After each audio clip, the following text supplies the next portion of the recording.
All right, welcome back to the Elias Macko Show in the third hour of the program. Now, in Montreal's Villeray neighborhood, Élyse Gamache-Bélisle has spent the last 4 years collecting cans to fund a down payment on a home. Now, some of you may remember this. When Élyse began her journey, soon after beginning her journey, she joined us on this program. Have a listen to a snippet of this show from January 19th, 2022, when Élyse joined us to tell us why she was collecting cans. It's amazing. People don't want me to stop. They want me to achieve my goal, and to have my place with my kids. It's amazing. A lot of people just put cans in front of my house, of my apartment in Villeray, and a lot of people give me donation, just like this, because they want me to achieve it and to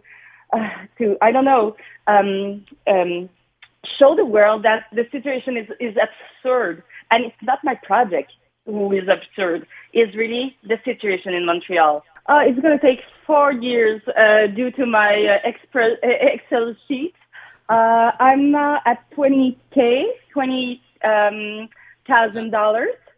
And I've sold the half of my things around and collect cans for last 10 months. So I'm working so hard in order to achieve my goal. And I'll continue to the day that I'm going to have a house in Villeray. So just over 3 years after that interview, she's now raised $100,000. She's just $15,000 shy of her goal, which she hopes to reach by her 43rd birthday in November. Let's welcome back Élyse Gamache-Bélisle, who's on the line. Élyse, félicitations at $100,000.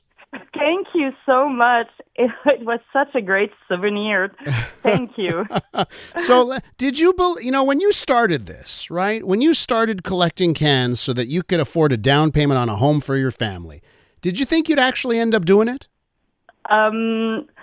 I hope so, but no, I wasn't sure about that. But now, with the amount, I'm pretty sure that I'm going to reach my goal.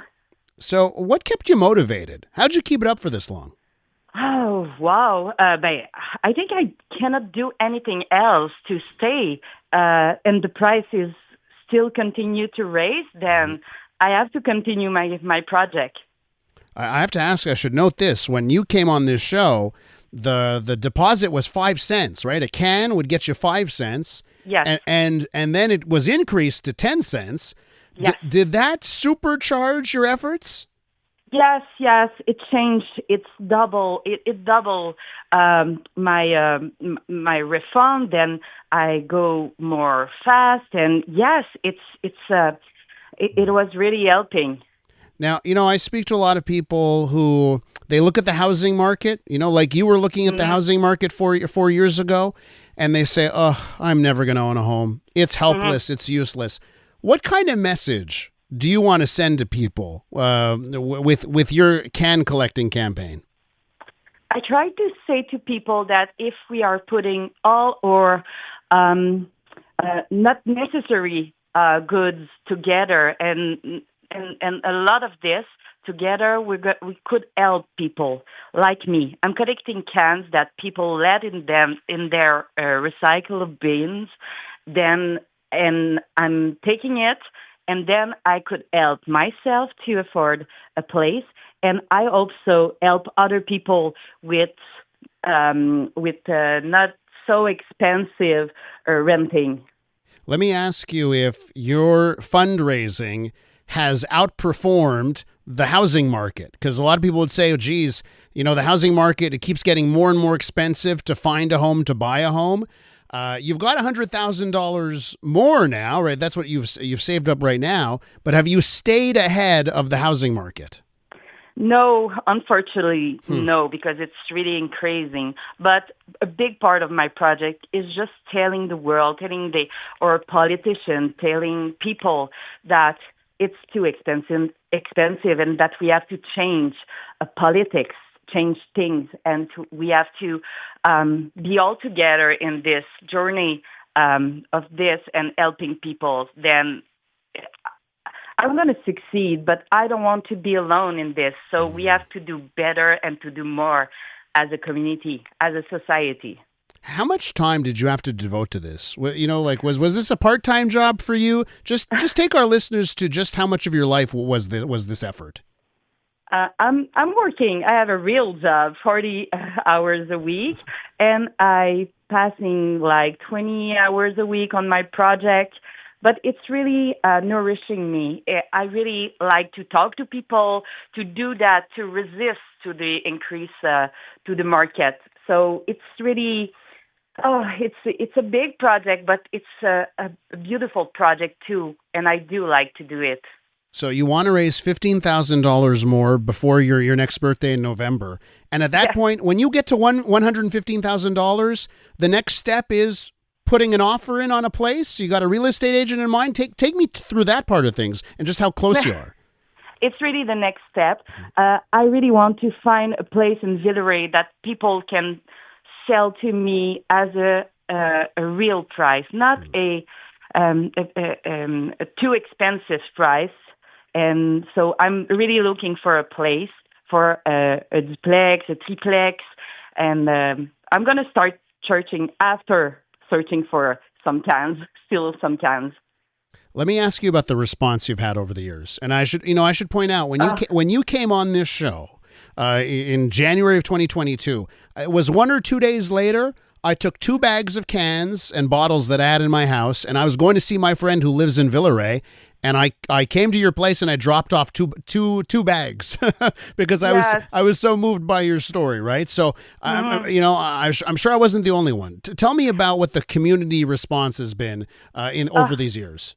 The community response is amazing. The people left cans in front of my place in Villeray, like you did, and it's amazing that we are all together in this, and that the people can help me, can help people. I really find people wants to help and wants to do better for others around them. So I'm so grateful about all the answers, all the words that people are writing me on my Projet Mise de Fonds down payment project on Facebook. And it's really a movement, and it starts something because people said, okay, you're so inspiring. I'm going to do something for people. I have too much thing in my place. We all have too much things, goods in our place, and it's really easy to give to people, and it's really nourishing. It's what we have to do all together to help others around us, mostly in those particular time. Let me ask you, did you get any competition over the years? Like, did someone see, wow, she's raised $50,000, she's made it to this point, maybe I should start doing this too? Yes, but it's okay. There's a lot of things in the goods in the garbage, cans in the garbage, in the recycle bin, and it's okay that we are doing it. We are saving some cans, some goods that going to the trash. That's not normal, and there's cans for everyone. So yes, that's perfect. That I'm inspiring, and I have a beautiful story. A little kid in Trois-Rivières called me, and he said he is 10 years old, and he said, I want to buy myself a tracteur, and I want to do like you. And I said, yes, go. And I told him how to do that, and I helped him. And that's perfect because we are all in the same situation with the economical situation, environmental situation. So, yes, go, do, and that's perfect. Élyse, it's just so wonderful to hear about you getting that call from a 3-year-old in Trois-Rivières and how it's inspiring people. Last question, Élyse. For people that brought you cans and bottles and left it at your door, do we get an invitation to some party after you buy a place? Oh, yes, sure. Yeah, stay tuned. Awesome. Élyse, congratulations on the 100K, and I wish you luck getting the last 15 sooner than later. Thank you so much. That is Élyse Gamache-Bélisle. She's been collecting cans now for about 4 years and almost getting to that ultimate goal of buying herself and her family a home.